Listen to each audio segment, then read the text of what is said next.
morning everyone. So actually this is our science exhibition project. So we are the student of arts stream. तो हमें only art and craft ही बनाना था, पर हमने सोचा कि क्यों ना हम इकोनॉमिक्स और ज्योग्राफी बेस्ड प्रोजेक्ट ही तैयार करें। और इसके लिए हमने बनाया है डिजिटल सॉइल बैंक। जिस तरीके से हम नॉर्मल बैंकों में पैसे जमा करने और पैसे लेने के लिए जाते हैं, उसी तरीके से मैंने सोचा कि क्यों ना इंडिया में एक ऐसा बैंक तैयार किया जाए जहाँ किसान अपने खेत की मिट्टी को जांच कर सकते हैं, और जो हमारी आने वाली नव पीढ़ी है जो इसके बारे में ज़्यादा जागरूक है, उन्हें इसके बारे में डिटेल से पता चल सके। जैसे कि आप सभी जानते हैं कि हमारे देश में खेती के लिए कहीं ना कहीं मिट्टी में बहुत सारे रासायनिक उर्वरकों का उपयोग किया जा रहा है, और इसके प्रयोग से जो फसल हम खा रहे हैं, हम कहीं ना कहीं केमिकल कंज्यूम कर रहे हैं। साथ ही साथ किसानों को भी इससे लॉस हो रहा है, क्योंकि लगातार रासायनिक उर्वरकों का प्रयोग करने से फसल जो उपजाऊ हो रही है वो कहीं ना कहीं नई भी हो रही है, और फसल लॉस होने से किसानों को भी इकोनॉमिकली बहुत बड़ा लॉस हो रहा है।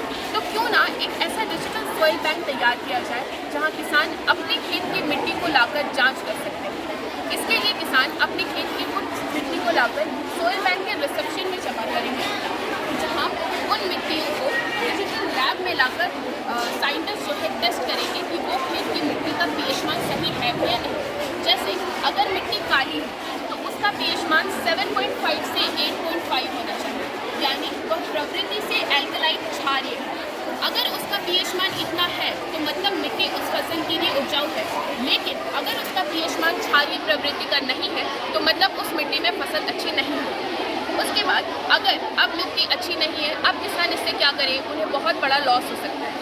इसके लिए डिजिटल सॉइल बैंक में खुद ही ऑर्गेनिक फर्टिलाइजर प्रोडक्शन यूनिट है, जहां ऑर्गेनिक वेस्ट यानी सड़े गले कचरों से 40 से 60 दिन में ह्यूमस जैसे सूक्ष्म जीवों के प्रयोग से जैविक खाद तैयार किया जाता है, जिसे यहाँ पैकेट में पैक करके किसान सॉइल बैंक के रिसेप्शन से खरीद सकता है और अपने खेतों में इसका प्रयोग कर सकता है। इसके बारे में अगर आपको ज़्यादा जानकारी प्राप्त करनी है तो आप इस स्कैनर को स्कैन कर सकते हैं।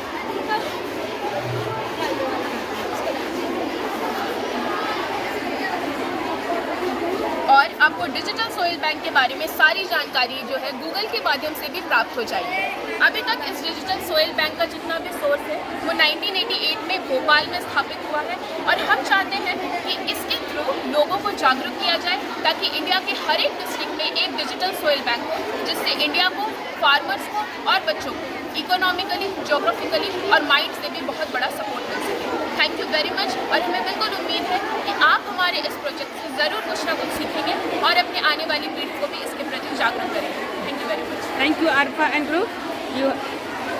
You explained very wonderfully, and your project is very nice. Hope our farmers and the agriculture will be profitable. Thank you.